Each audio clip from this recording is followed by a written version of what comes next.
Hey everyone, welcome back to my channel. কেমন আছো সবাই? আশা করি সবাই খুব ভালো আছো, আর আমিও খুব ভালো আছি। আজ শ্রাবণ মাসের প্রথম সোমবার, আর আমাদের বাড়িতে আজকে ত্রিনাথের পুজো হবে। এটা বাবার মানসিক পুজো, মানে আমার শ্বশুরমশাই মানসিক করে রেখেছিল এই পুজোটার জন্য। তো আজকের মতন ভালো দিন তো আর হয় না, তো সেই কারণে আজকে বাড়িতে পুজো আছে। এখন বাজে সকালেই 7:30 মতো। আমি এখানে ঠাকুরের বাসনগুলো সব মেজে নিচ্ছি, এরপর চলে যাব রান্না করতে। আজকে মা আর আমি উপোস থাকবো, আবার যাব বাবার মাথায় জল ঢালতে, তো সেই কারণে আগে সব কাজগুলো সেরে নিচ্ছি। আবার রান্নাও করা বাকি আছে, তো আগে গিয়ে রান্নাটা করে নেব।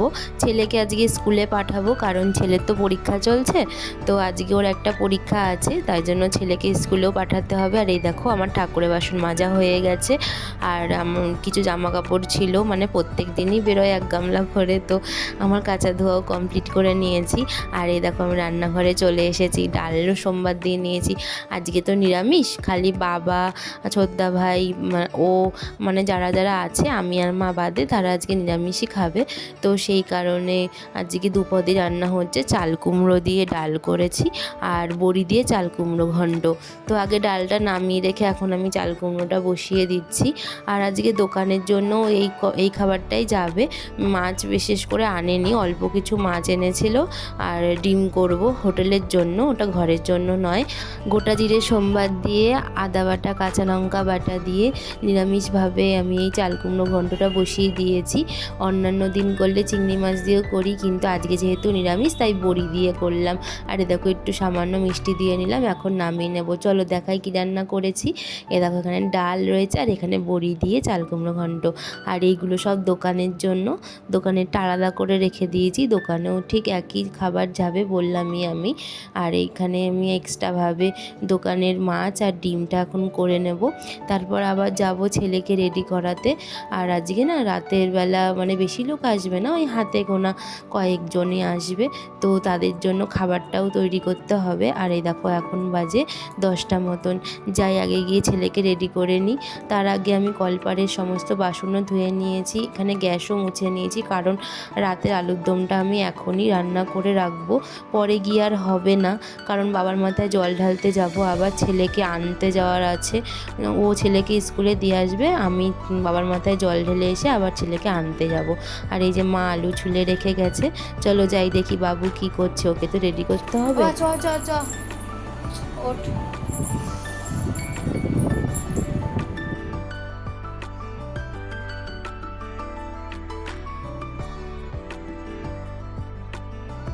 ছেলেকে স্নান করিয়ে খাইয়ে রেডি করে দিয়েছি। ও এখন কিছুক্ষণ বসে থাকবে, তারপর ওর বাবা এসে ওকে স্কুলে নিয়ে যাবে। আর আমি এখানে চলো যাই আগে আলুর দমটা করে নিই। আমি এখানে আগে আলুর দমটা বসাচ্ছি, কেননা এরপরে টাইম হবে না দেখে আমি এখনই আলুর দমটা করে রাখছি। আর লুচিটা আমি সন্ধেবেলায় গরম গরম ভেজে দেবো। বেশি তো কেউ আসবে না, ওই হাতে গোনা কয়েকজনকে নিমন্ত্রণ করা হয়েছে, তারাই আসবে। কারণ পুজোটা তো বড় করে দেওয়া হচ্ছে না, পুজোটা ছোট করেই দেওয়া হচ্ছে। এর পরের বার যখন আবার দেব তখন বড় করে দেব, যেহেতু মানসিক পুজো। আর আজকের দিনটা ভীষণই ভালো, তো সেই কারণে ছোট করেই বাবা পুজোটা দিচ্ছে। আর এ দেখো আলুর দমটা এখন বসিয়ে নিচ্ছি। আলুটা আমি ভাপ দিইনি, ভেজেই করছি, কারণ এই আলুটা তাড়াতাড়ি সিদ্ধ হয়ে যায়, তো সেই কারণে আমি আগে ভাগে ভাগে ভেজে নিয়েছি। তারপরে এই যে গোটা গরম মশলা, জিরে, তেজপাতা, সমস্ত কিছু সোমবার দিয়ে, তারপরে আদা বাটা, জিরে বাটা, কাঁচা লঙ্কা বাটা, লঙ্কার গুঁড়ো, সমস্ত কিছু দিয়ে এখন মশলাটা কষিয়ে তারপরে দিয়ে দিলাম টমেটো কুচি। এখন আমি এই আলুগুলো দিয়ে নেব। এই যে আলুগুলো আমি দিয়ে নিয়েছি, আর এক্সট্রাভাবে আমি চালমগজ বাটা আর কাজু বাদাম বাটা করে রেখেছি, সেটা দিয়ে দেব। নিরামিষ আলুর দম রান্না করলে আমি ঠিক এরকমভাবেই করি, খেতেও ভালো হয়। আর এটা জানো তো ঠাকুরের ভোগের জন্য যাবে না, এটা খালি যারা নিমন্ত্রিত আছে তাদের জন্যই করা হচ্ছে। ঠাকুরের জন্য আলাদা করে মিষ্টি, ফল এগুলোই দেওয়া হবে। হবে। আর দেখো নামানোর সময় ঘি দিয়েও নামিয়ে নিয়েছি। আর দেখো আমি স্নান সেরে ঘরের পুজো দিয়ে মায়ের জন্য আর আমার জন্য ডালা সাজিয়ে নিয়েছি, আলতাও পরে নিয়েছি। আর এই যে আমি এখন রেডি হয়ে গেছি। মা অনেকক্ষণ ধরে আমার জন্য দাঁড়িয়ে আছে, কারণ এত কাজ ছেড়ে রেডি হলাম তো আমার একটু টাইম লেগে গেল। মা আর আমি ঠিক করেছিলাম 12টার মধ্যেই জল ঢালবো। আর মন্দিরটা তো বেশি দূর না, মন্দিরটা হচ্ছে আমাদের বাড়ির সামনেই, তাই কোনো অসুবিধাও হয়নি। আর বেশি ভিড়ও ছিল না, কারণ সকাল থেকেই সবাই জল ঢালছে। চলো আগে বাবার মাথায় জল ঢেলে নিই, আবার ওদিকে টাইমও হয়ে যাচ্ছে, ছেলেকে আনতে যাব। যেহেতু একটা পরীক্ষা, তাই খুব তাড়াতাড়ি ছুটি হয়ে যায়। এই দেখো আমি জল ঢেলে তারপরে আবার চেঞ্জ করে চলে এসেছিলাম বাবুকে আনতে।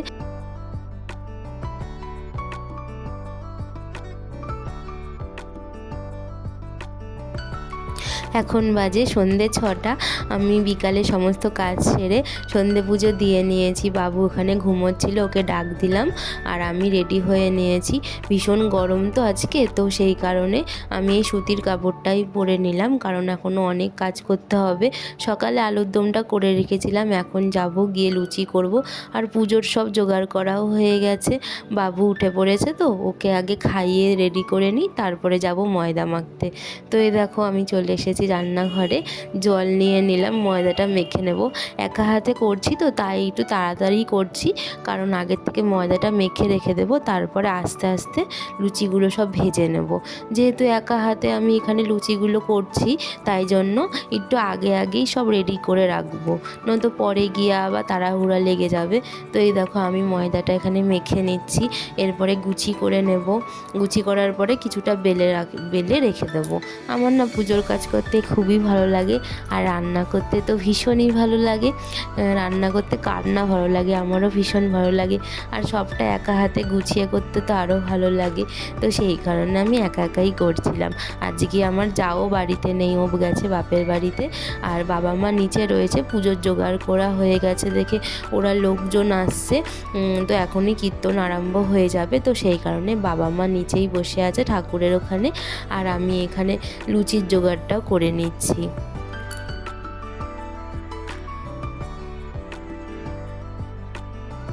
কিছুটা লুচি আমি বেলে নিয়েছি, এই 3 থালার মতনই বেলেছি। তারপরে এখন তেল বসিয়ে দিয়েছি, লুচিগুলো আস্তে আস্তে ভেজে নেব। আর ওইদিকে না লোকজনও চলে এসেছে, নিচে কীর্তন হচ্ছে। আমি যেতে পারিনি, কারণ বাবা প্লেটিং করছে, তো তাই আমাকে বললো লুচিগুলো আস্তে আস্তে ভাজা শুরু করতে। তো সেই কারণে আমি লুচিগুলো ভাজছি, বাবা ওদের খাবারের জোগাড় করছে। আর এ দেখো আমি লুচি ভাজছিলাম, আর চলে এসেছে পূজা, ওর নামও পূজা। ও আমার একটা বান্ধবী হয়, ও ছেলেকে নিয়ে চলে এসেছে। তো ও দেখছে গরমের মধ্যে আমি একা করছি, তাই জন্য বলছে চলো তোমাকে আমি হেল্প করে দিই একটু। তো সেই কারণে ও আমার হাতে হাতে করছিল। আর ওই যে মাও এসেছিল, একবার চা করে দিলাম, তো চা নিয়ে গেছে। এই যে এখন যে পূজা এসেছে আমাদের বাড়িতে, তো ও বললো লুচি বেলবো, তো ও এখন লুচি বেলছে আর আমি এদিকে ভাজছি। এই যে কিছুটা ভাজা হয়েও গেছে। ভালোই হয়েছে, ও আসলো, এই জন্য গল্প করতে করতে তাড়াতাড়িও হয়ে যাচ্ছিল কাজটা। আর ও আমার হেল্প করে দিচ্ছিল দেখে আরও তাড়াতাড়ি হয়ে যাচ্ছিল। তো যাই হোক, এখানে লুচি ভাজাও অলমোস্ট হয়েই এসেছে প্রায়। আমার এদিকে বাবাকেও দিয়ে আসতে হবে লুচিগুলো গিয়ে। আসলে আমি কীর্তনের ওখানে একবারও যেতে পারিনি, নিচে কীর্তন শুরু হয়ে গেছে আর অনেক লোকজনও চলে এসেছিলো, তাই জন্য বাবা আস্তে আস্তে ওদের খাবারের প্লেটিংটা করছিল দেখে আমি আর নিচে যেতে পারিনি। এখানে বসে তাড়াতাড়ি করে লুচিগুলো করে নিচ্ছি। আর এখন যাব বাবাকে লুচি দিতে। এইমাত্র মা বলে গেল যে আবার লুচি লাগবে, তো সেই কারণে এক হাঁড়ি আগে কমপ্লিট করে নিই, তারপরে গিয়ে বাবাকে দিয়ে আসব। আমি নিচে যেতে পারিনি দেখে ছেলেকে বলেছিলাম যে তুই একটুখানি ভিডিও করে এনে দে। আর এই দেখো এখন আমি বাবাকে এই হাঁড়িটা দিয়ে আসবো। এক হাঁড়ি লুচি হয়েছে, কি ভালো লাগছিল। বাড়িতে কোনো অনুষ্ঠান হলে আমার তো খুবই ভালো লাগে, আর সেটা যদি কোনো পুজো হয় তাহলে তো আরোই ভালো লাগে। তো পুজোটা না ছোট করেই দেওয়া হয়েছিল, কিন্তু ছোট করে হলেও বাড়িতে অনেক লোক এসেছিল, সবাই এসে প্রসাদ খেয়ে গেছে। আর এ দেখো কীর্তন হয়ে গেছে, তার জন্য সবাইকে প্রসাদ দিয়ে দেওয়া হচ্ছে। তো আজকের দিনটা খুবই ভালোভাবে কাটলো, বাবার মাথায় জলও ঢাললাম, আর বাড়িতে অনুষ্ঠানটাও খুব ভালোভাবে কেটেছে আজকের ভিডিওটা। তাহলে আমি এখানেই এন্ড করছি। কেমন লাগলো অবশ্যই কিন্তু কমেন্টে জানাতে ভুলো না আমায়। তোমরা কমেন্ট করলে আমার ভীষণ ভালো লাগে, আর ভালো লাগলে অবশ্যই লাইক করে দিও। আজকের মতন আসি। Thanks for watching.